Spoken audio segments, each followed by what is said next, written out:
Hey everyone! Now we're going to learn about credible sources. I made a joke here. It says all sources must be credible. Don't listen to the village idiot. And that's supposed to be funny because not everything, believe it or not, on the internet is real. So it's one of those things with while you're searching, you want to make sure that your sources are credible so that your research is credible too. Credibility can be defined as being capable of being believed, believable, or a credible statement, worthy of belief or confidence, trustworthy, a credible witness. Credibility is important. Like I said, if your research is flawed, so is your essay. If you use credible sources, you can believe them and your readers can believe you. So you want to make sure that you're a credible source. And then that way you'll have readers, and the more readers you have and the more credible you are, the more they'll believe you. So a lot of students always ask, well, how do I know if my sources are credible? So here's a series of kind of questions that you can ask yourself while you're researching on the internet. First of all, you're going to want to look at the author. Credible sources are written by authors respected in their fields of study. So, for example, if you saw some sort of, math article written by me, I'm probably not the best source for that. However, if it was about something like teaching English to high school students, I would be a lot more credible since that's what I do every day. Responsible, credible authors will cite their sources so that you can check the accuracy of and support for what they've written. This is also a good way to find more sources for your own research. So after looking at the author, make sure that that author cited where they got their information. Not only does that make them more credible, but it also gives you some tips of where to look next. The second thing to ask yourself is, when was the source published? The choice to seek recent sources depends on your topic. So for example, if you're doing something along the lines of whales, an article about 10 years or so might work. But if you're doing something as far as cell phones, 10 years ago I would have been 16. That's when I got my first cell phone, by the way. And it was definitely nothing as fancy as like an iPhone or a Droid or something today. It was just a quick phone that you make a call off of. No text messaging, nothing like that. So if you're doing something on cell phones, you're not going to want to read an article from 2004, but rather something more recent. Like I said down here, it says, while sources on the American Civil War may be decades old and still contain accurate information, sources on information technologies or other areas that are experiencing rapid changes need to be much more current. So keep that in mind as you're searching along. The third thing is to figure out the author's purpose. So when deciding which sources to use, you should take the purpose or point of view of the author into consideration.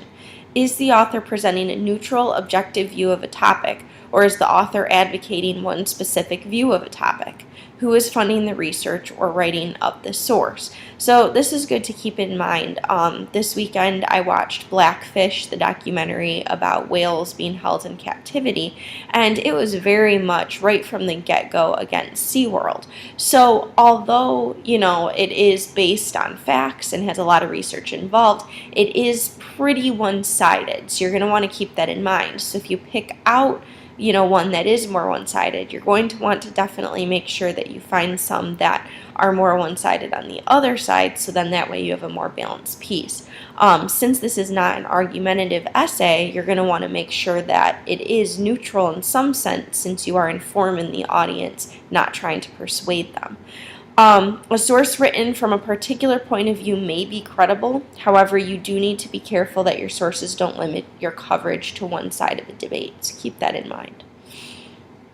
Number 4, think of your audience. If you are writing for a professional or academic audience, they may value peer-reviewed journals as the most credible sources of information. If you're writing for a group of residents in your hometown, they might be more comfortable with something such as Time or Newsweek or some other sort of, day-to-day newspaper. A younger audience may be more accepting of information found on the internet than an older audience might be. Well, lucky for you, your audience for this paper is going to be me, since I'm the one grading it, but also your peers. So you kind of have a wide array. Also, I'm requiring that you do, have the 5 sources, 2 being online, 1 other, 1 print, so like book or magazine, and then 1 is your primary. So I do kind of require you to do some things, but you can still keep the audience idea in mind.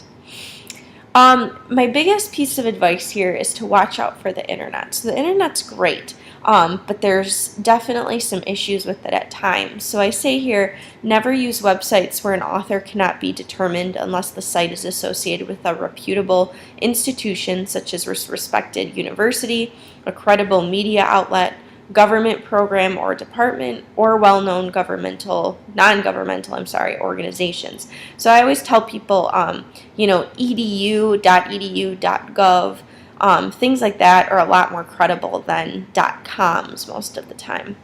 Also, please avoid Wikipedia. These sites, like Wikipedia, are developed by users, okay? So pretty much anyone can go in and add or change anything. So definitely keep an eye open for that. Some online search tips. Most large newspapers are credible. New York Times, Chicago Tribune, Washington Post, even more local-based ones like the Free Press or Detroit News should be fine as well. Scholarly journals are usually credible. Like I mentioned before, .govs, .orgs, .edus, those 2 are good sources. Again, rule out Wikipedia, Twitter, Facebook, blogs, personal websites, etc. Just say no. Credible internet sources, they make it easy to contact the owners of the website for more information or ask questions. If you can't find an author and you can't find some sort of owner of the website, it's probably not very credible. Again, they're up to date depending on your topic.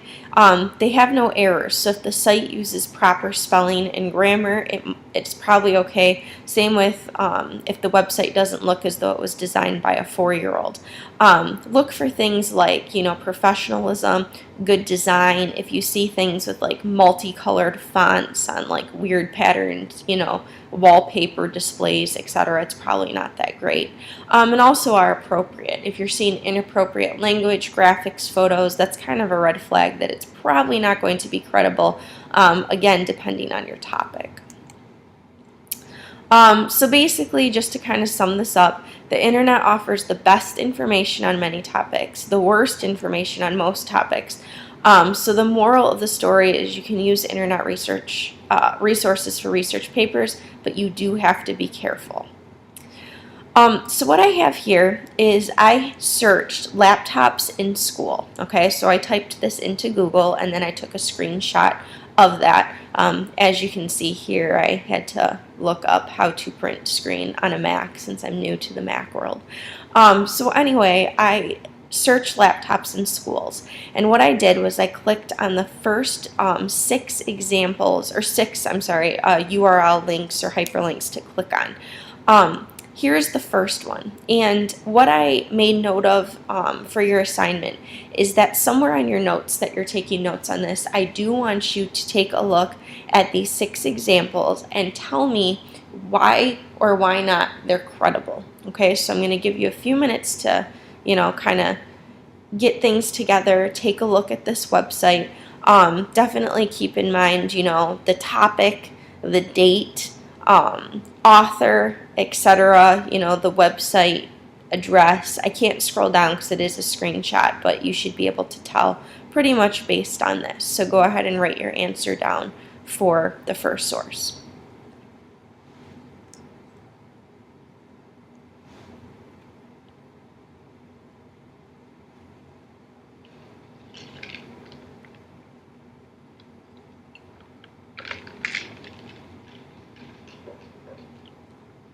All right, here's the second source.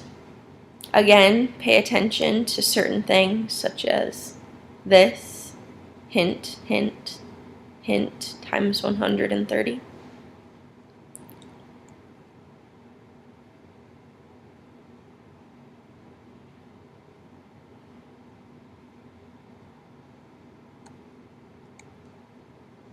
All right, here's the next one.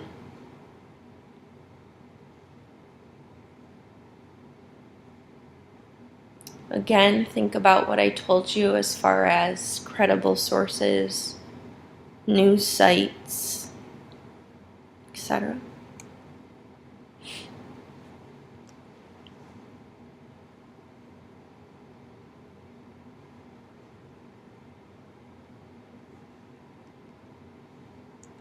All right, next one.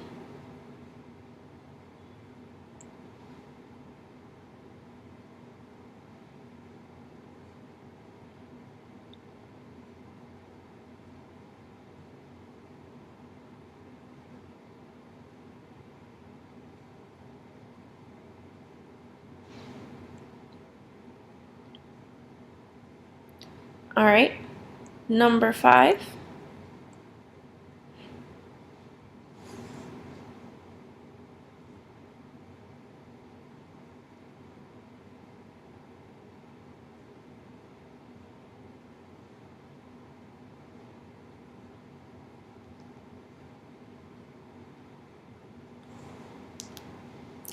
And finally, number 6.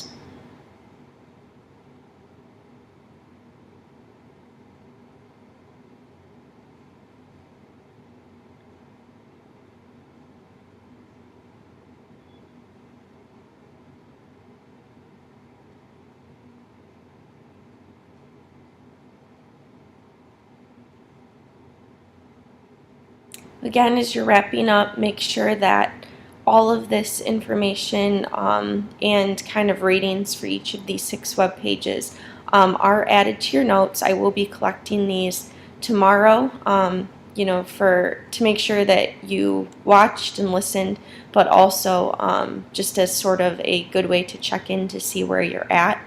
We'll definitely go over these answers tomorrow. See you then.